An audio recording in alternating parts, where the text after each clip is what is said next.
So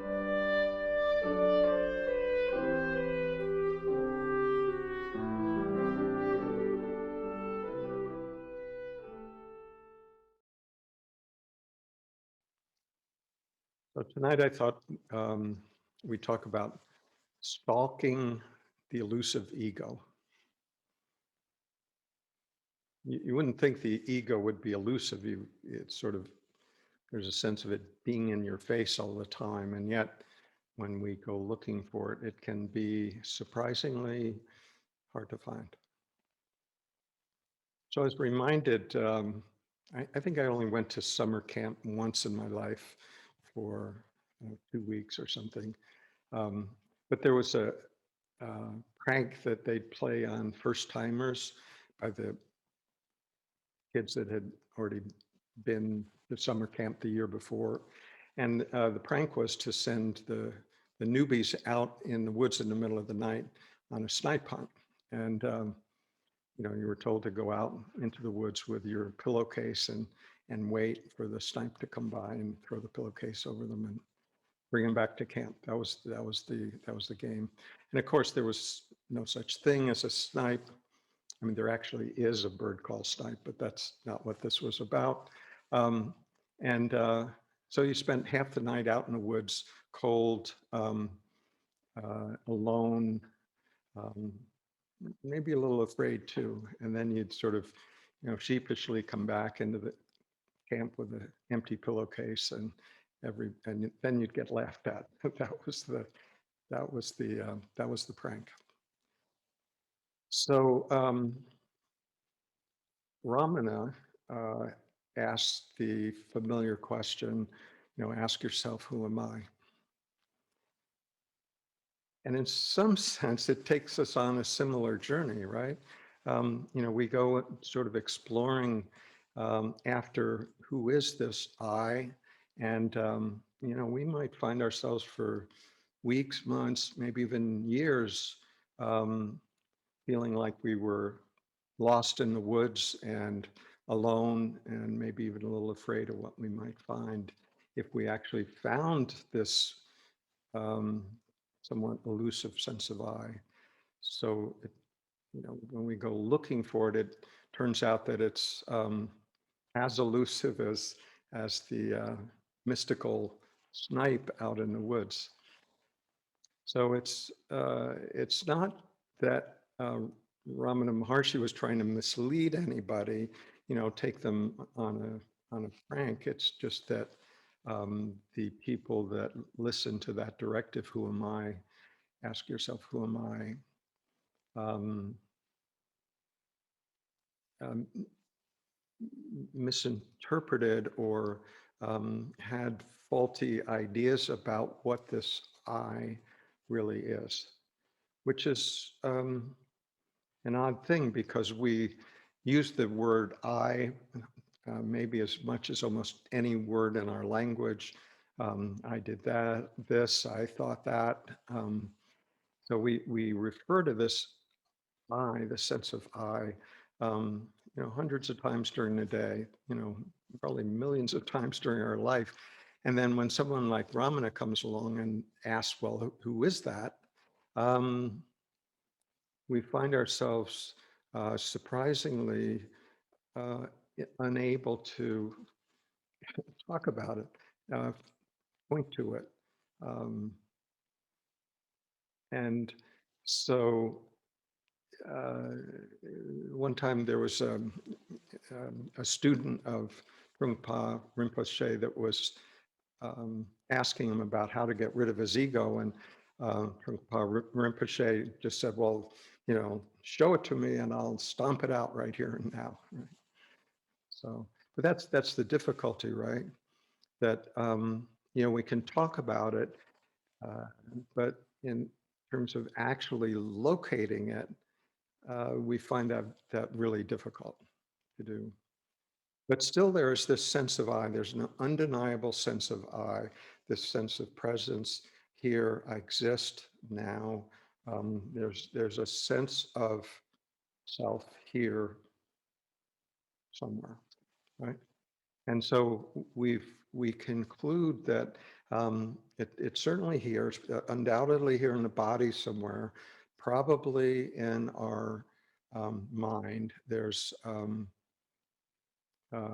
some origin point, some sense of self, and we can call that command central, right? Some place that is in charge. The adult in the room, someplace that's making the decisions, the thinker of thoughts, the doer of deeds, right? That there is some place inside us that has that authority, right?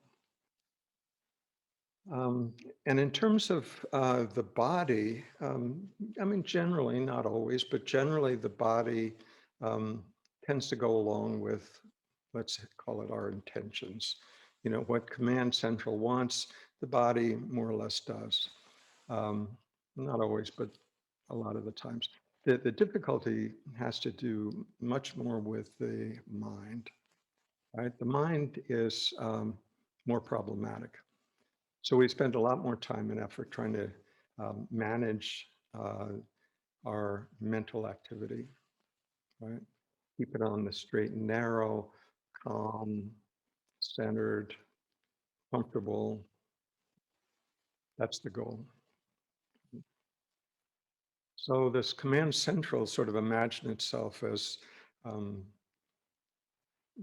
in its own little fiefdom, its own little kingdom, where command central imagines itself to be in charge and expects compliance in the body mind, that the body mind would follow along with its intentions. The problem is that there's always sort of rebellions going on, large and small, and where things are uncomfortable, or we think thoughts that we don't really want to think, or we find ourselves acting in ways that don't feel comfortable or don't feel in alignment what we truly believe, or getting into situations where um, we're crosswise with the intentions of other people.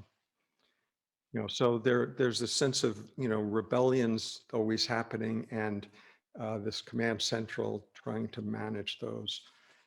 So we hear at some point that meditation is a good thing to do, a spiritual thing to do. So we sit down and meditate, and in a sense, what we're doing is giving a voice and a platform to these rebellious voices, right?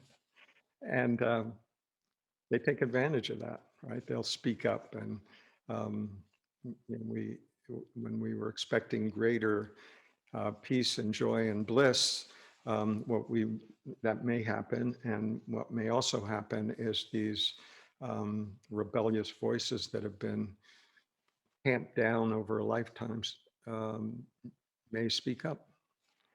So this command central likes the idea of, just the democratic principle of letting these voices have their say, but doesn't really care for the messiness of it, right? Likes the idea of it, not the actuality of it. Um, but we've heard that it is a good thing to do.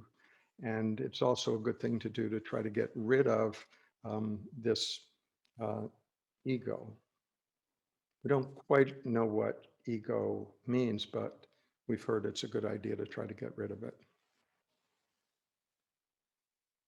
But we have a sense about this ego that sometimes it feels like it's on our side. It stands up for principles, stands its ground, says the right thing. We like that. It functions well. And then other times it feels like it's operating out of sense of limitations. It says the wrong thing. It comes out as inauthentic. Um, and, there's a sense of clumsiness. And so we don't like ego when it shows up like that. So we have sort of this ambivalent um, feeling towards uh, the sense of ego. So the idea of getting rid of it, we're not so sure about that, because there's some things that we like about it, where we've worked on it our whole life to, sort of build up our self-image and, our capabilities, and we feel good about that. Um, so we'd like to hang on to some of it, but then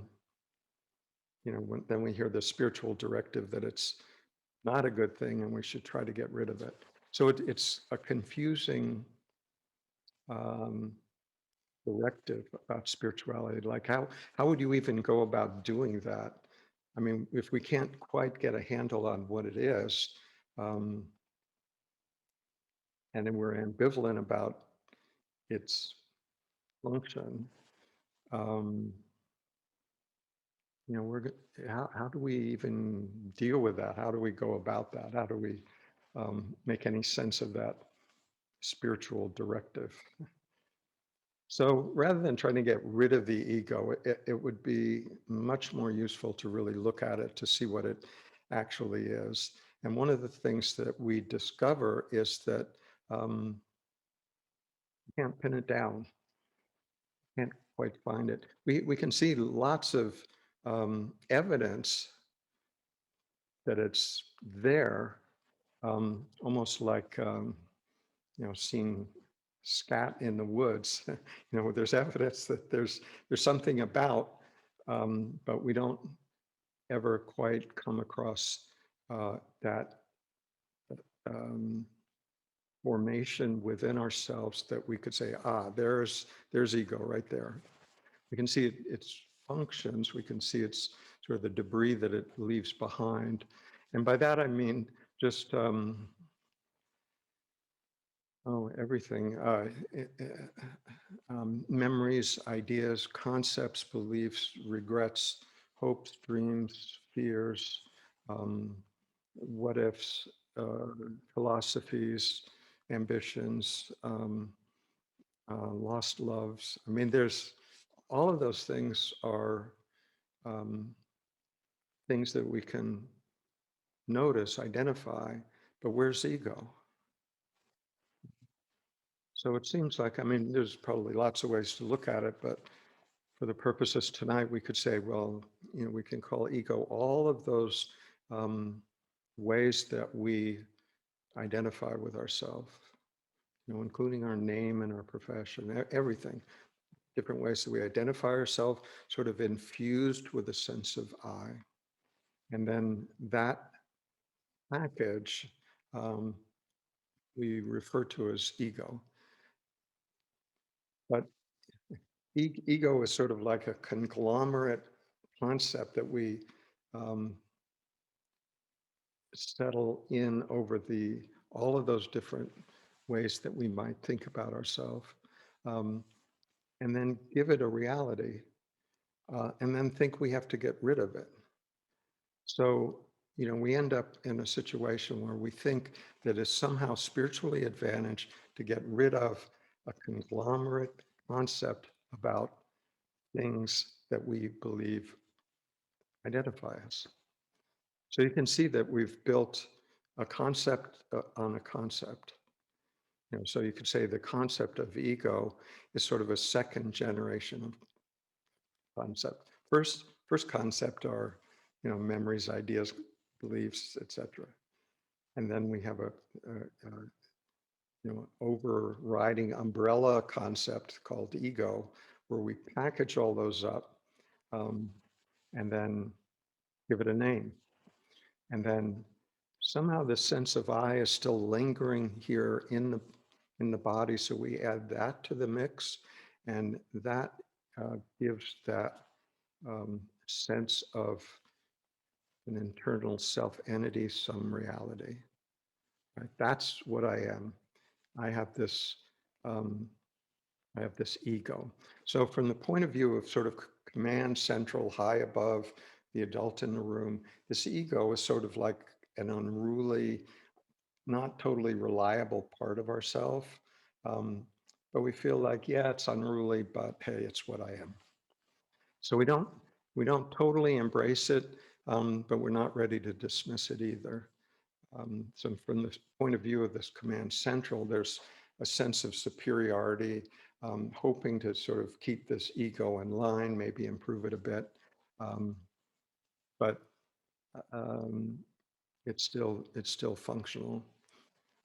And what we can see is that um, we can look at the components of this ego and see if there's any reality in any of the components. If we look at the components and see there's no reality in the components, then a second generation umbrella concept um, is not going to have any self-identity in that either. So things like memories, um, the things about the past, right, our storyline. So we notice that with memories, we remember some, um, we've forgotten a lot, and we've probably never paid attention to the vast majority of our experience. They've never sort of entered our conscious awareness. Um, so things that are dependent on something so so erratic as our memory is, um, that that can't be what we actually are. We can't, our true nature, our most essential nature can't be dependent on memory, because we can't depend on memory. Um, and it's not a continuous thing. We remember bits and pieces along the way.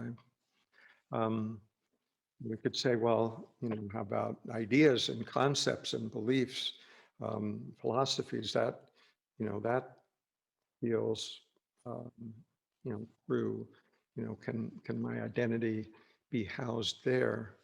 But again, looking back over a lifetime, we can see that our ideas have changed, our beliefs have changed. Um, we, it's unlikely that any of us have the same set of beliefs um, as we had when we were teenagers. So that's all evolved. It's ever changing. Um, so what we essentially are shouldn't be, can't be subject to sort of change and revisions as we go. What notices that change is something that is changeless. From the position of unmoving observation, we can see the changes over a period of time. And then things like hopes and fears and dreams and ambitions, those all have to do with, they're all anticipatory, right? All having to do with the future. So again, to define what we truly are in terms of what we hope might happen in the future, I mean, that's, well, it's just silly on its face. I mean, what we are must be what we are in this and every moment. And then even just practical things about, our name, where we live, what we do for a living, our family situation, et cetera. Those are, um, facts that are relatively true, but those facts also change over time. Our age changes, our health changes, um, our social situation changes. So what we essentially are, I mean, one of the characteristics has to be that it is always true under all conditions. So we can see just even using ordinary but clear-headed logic that all of these ways that we typically define ourselves um, are not an appropriate way to define what we ultimately are. You know, memory, history, life story, hopes, dreams, fears, regrets,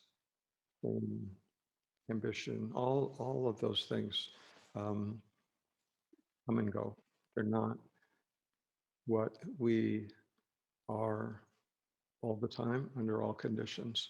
Um, Therefore, we can just using simple logic, we can see that none of those ways, none of those exterior identifications um, will be a useful place to look to answer the question, who am I?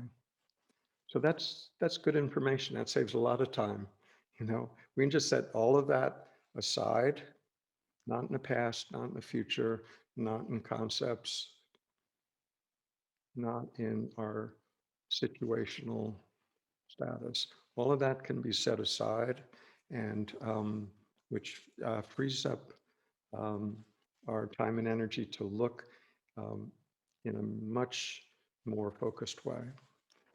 So at this point, Command Central has feels like it has a much smaller kingdom, right? In some sense, it can almost feel holed up in a bunker somewhere, you know, trying to protect its last remnants of significance.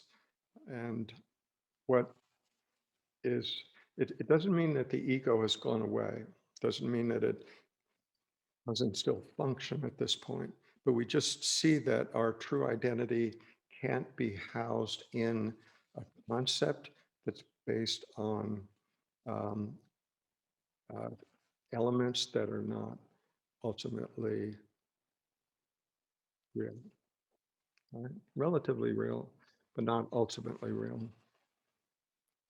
So it's not like the ego, we've made it disappear. Doesn't mean that it's not no longer functioning. I mean, we still know, you know, which mouth to put the food in. You know, we'll still turn around if somebody calls our name. You know, we'll still um, function through a lot of the same conditioning that has always functioned there. So in that sense, not much may have changed in regard to how the ego functions, but our relation to it has changed because we're no longer looking to improve the ego to be, let's say, worthy of awakening to our true nature. Okay. So if we're not looking to it, we're no longer giving it that significance. It's not that it's not, may not still be operating, but we're not granting it that um, position of ultimate reality. So here's Command Central, you know, no longer able to look to ego. Um, and the only, what it has left is, well, at least I am the doer of my deeds and I'm the thinker of my thoughts. That's what it's got. Right? That's the sense of it, isn't it? That's, you know, this idea of personal self, right? Personal will that I am, whatever I am is, but that sense of, you know, sitting at Command Central, doing the things that we do and thinking the things that we think. So that's where we've narrowed it down to. So now we can look at those two things. Um, we'll look at the idea of doing first. Okay, so to be the self, separate self entity that has the power to do things, it has to be a volitional act, right? Um, we have to we have to decide to do something and then do it, um, you know, on our own independent credit. You know, our own self is the one that's deciding to do it and does it. Okay, so we can look at the actions that we take throughout a day and notice all of the actions that we take that come out of our conditioned past. You know, from the job that we may have, the skills that we may have, um, you know, the decisions that we made about um, maybe marriage and family early on. There were sort of, um, we found ourselves in that role. And we can look at all of the things that are happening in current time that came out of a period of our past, um, maybe our family situation or education or our cultural upbringing, religious upbringing, maybe that contribute to our actions today. So if what we're doing today is coming out of that conditioning, acting from that place of conditioning, if the original conditioning wasn't volitional, then this current action also can't be under our volition. It's something that we're doing. It might feel good, might feel fine. We might enjoy our profession. But, when we look back and see when that conditioning was taking on, was that a volitional act, or did it somehow get absorbed along the way without us really knowing how or when exactly? I mean, let's say, even if there was a high school teacher that was especially inspirational that caused us to go in a certain direction, why were we in a position to be receptive to that? We can go back and back and back. Okay, so actions that are taken out of or resulting from our past conditioning um, can't be considered volitional in current time. Okay, the other possibility is, well, what if there was just out of the blue, original, never thought of before movement or thought to do something? How about that? That would be volitional. But then the question comes up, well, where did that movement or thought arise from? If it came just totally out of the blue, can we really claim credit for it? Or did it sort of appear almost as if from the beyond, um, coming into our consciousness, and suddenly we decided to do something totally new? Um, can that be considered volitional? Well, if it arises from beyond our control and beyond our um, what would normally be our um, circumstance, can we really claim credit for that? And if we think, well, I thought this thought, it's a brand new thought, and I chose to act on it. But, then we come down to the question, well, are you the thinker of your thoughts? That's the other possibility, doer of our deeds or thinker of our thoughts. Um, but the same analysis can sort of apply. If the thoughts are based on our conditioned past, well, then um, they're not, we can't claim to be the thinker of those thoughts as a separate self-entity, that they're more a um, reiteration of past conditioning. And we could say, well, how about an original thought, something that I've never thought of before? And then the question, well, where did that thought come from? We're in the same position all the time. Where does any thought come from? We believe that we think the thought, but when we really look at it, do we know that's true, or um, could it be that the other possibility is true, that the thought arises into our consciousness from somewhere, and we recognize that thought, and then we take credit for the thought. We take ownership of the thought. It's my thought. I thought of it. Right? But where did the thought arise from? And we can be clever and say, well, maybe it arose from my unconscious. But that's really just giving a label to the same problem. It's like sort of acknowledging that we're not sure exactly where it came from. So we'll give that place a label and call it the unconscious, and then the thought arises from there. But the issue is still the same.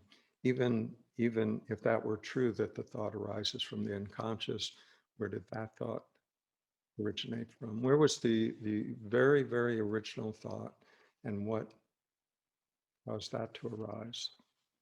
And so we get into a game of infinite regression where we chase a thought, what caused that thought to happen and what caused that thought to happen. And we realize there's no end to that. So we can see that we're not denying that actions happen, um, and we're not denying that thoughts are current in our mind. But what we're questioning is there a separate self entity that is doing it, that can claim ownership of it?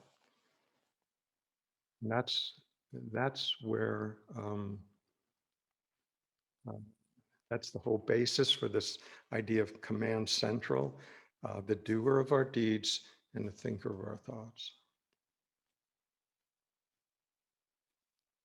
So this is, Buddha's famous uh, dictum that uh, Ramesh often talks about. Um, Events happen, deeds are done, but there is no individual doer thereof. So that's what this is pointing to exactly. This idea that somehow, this somewhere in hunkered down in command central, that there is something there that is ultimately responsible as a separate entity for doing what we do and thinking what we think, rather than the other way where things happen, movements happen out of conditioning, out of some uh, inspiration from beyond, and then we a moment later take ownership. And the same with thinking. So if we were actually the ones to um, be the thinker of our thoughts, we should be able to control our thoughts. Right? We're the ones thinking it, then we should be able to control all of them. And we can when we're doing something that we're like really skilled at, trained to do, able to concentrate, or really interested in or excited about. We can stay focused for hours doing that, totally focused. So we can say in that sense, the mind is um, thinking what we want it to think. But then there are other times when um, the mind doesn't have anything in particular to do, after hours, wakes up in the middle of the night, you know, walking to the bathroom, where thoughts may arise that we don't want to think about, and then they hang around for longer than we want them to. But if we were actually the thinker of our thoughts, we could just instruct our thinking mind to only think what we wanted it to think, not to think about anything that we didn't want it to think, and to be able to tell it to stop thinking entirely for as long as we chose, and to come back online when we wanted it to. If we were the thinker of our thoughts, we could do that. But that's not actually the case. So this idea of somewhere in there's an entity that I call I, that has this sense of being in command central. And we realized that after we've eliminated all the memories and hopes and concepts and dreams, that was relatively easy. But then really seeing this sense of doership and the thinker of thoughts is also problematic. It's also, when we look really closely, we can't be certain that there is an entity in there doing that. And so suddenly, what we thought was hard and fast and located somewhere within us, we find that there's an absence. Right? We're not the doer of our deeds and the thinker of our thoughts. there's not much left to do. And we can come across this curious absence, not a dead absence, very alive absence, actually. We're still present, we're still attentive.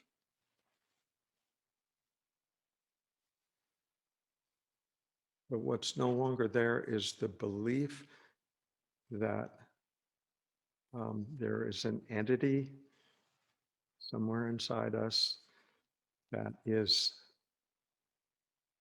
in charge, doing it. Right? There's still awareness. We haven't gone stupid. Um, the body still functions. We're still able to eat. We're still able to think. But what's missing is the belief in a separate self entity. Okay? We're not denying the body exists. We're not denying that things happen. We're not denying that thoughts happen. But what we are questioning is whether there is a separate entity lurking there within us somewhere that is in charge. There's this sense of I, so it feels like there should be. But what happens is this sense of I, um, when it's released from that concept of being the doer and the thinker, that sense of I doesn't disappear. It just recedes back into this awareness. So it's the awareness itself that um, becomes the ground for this sense of I. In other words, there is a shift of identity from believing in command central back to being um, grounded in this awareness, as this awareness, not different than, not visiting, just as this awareness. So the sense of self isn't lost, it's just returned to its rightful owner.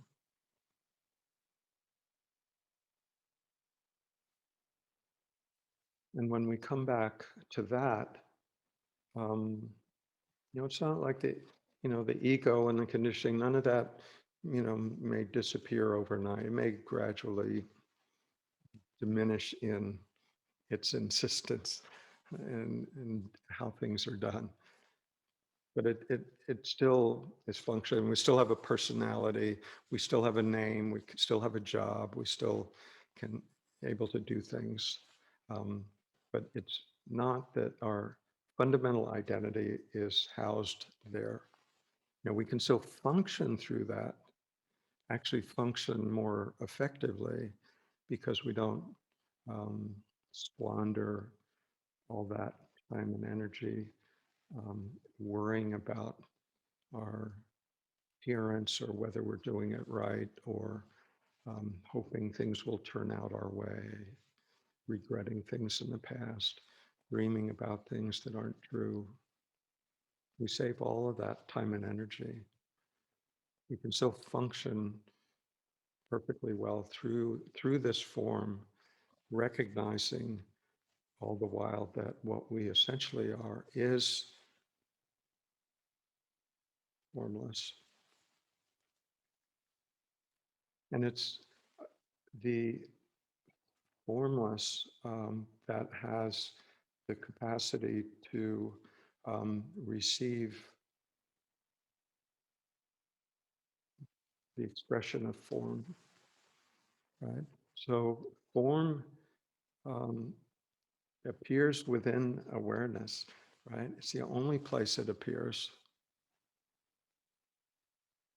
Every experience you've ever had in your entire life has only happened within awareness. That's how big it is, right? Actually limitless. And everywhere we Look, everything that we ever experience happens within what we are as this open-hearted awareness. And like we talked about earlier, that awareness is already at peace. Awareness is already non-judgmental. That awareness is already intimate, willing to experience whatever arises. Enjoyable, difficult, mundane, boring, anything. And mine may not be, but the awareness will be present for it all. It will be present for everything. And it's really only in that absence, in that formlessness, that forms without limit can appear. It's only within that formlessness then the immensity of creation can be witnessed, enjoyed.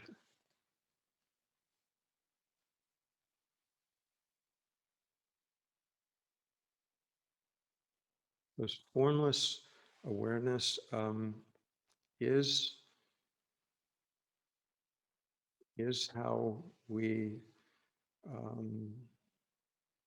sense into the presence of the divine. So you could say it's the doorway of that intimate oneness. It's also the doorway where the divine enjoys its creation. It needs these body minds to see, to participate within the creation. So all of this is not to diminish the complexity, the brilliance, the amazing thing of these body minds, but it frees them to be what they can be, without being locked into, worrying about a self-imprisonment of their own making. We can set them free. We can set them free by recognizing what we are already, which is this spaciousness. You call it the void. You could call it no self. You could call it Christ consciousness. You could call it Buddha nature. You could call it lots of things. Doesn't actually matter. Once we sense into it and recognize it, don't actually need the names anymore. The names are just to sort of give some hint of it, to its significance and to its what feels like, but what's vastly more important is the direct experience of it. So this awareness is self-aware. It is aware of itself. It's also aware of whatever forms appear within it. There's also you could say, the luminosity of life itself enlivening these bodies.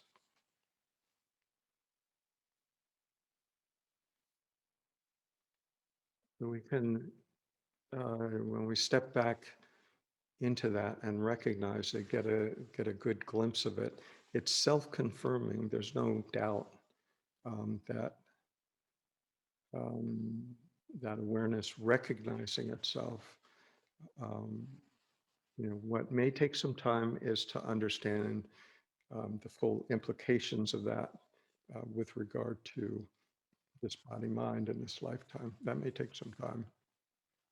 The recognition is self-confirming. There's no doubt that when that awareness recognizes itself fully, it knows that that's what it's That's what it is. And from that perspective, um, body mind still functions. Um, we just no longer can believe that there is a um, separate identity apart from the rest of existence operating as this individuated person. And it's awareness living this life, and that opens all kinds of possibilities.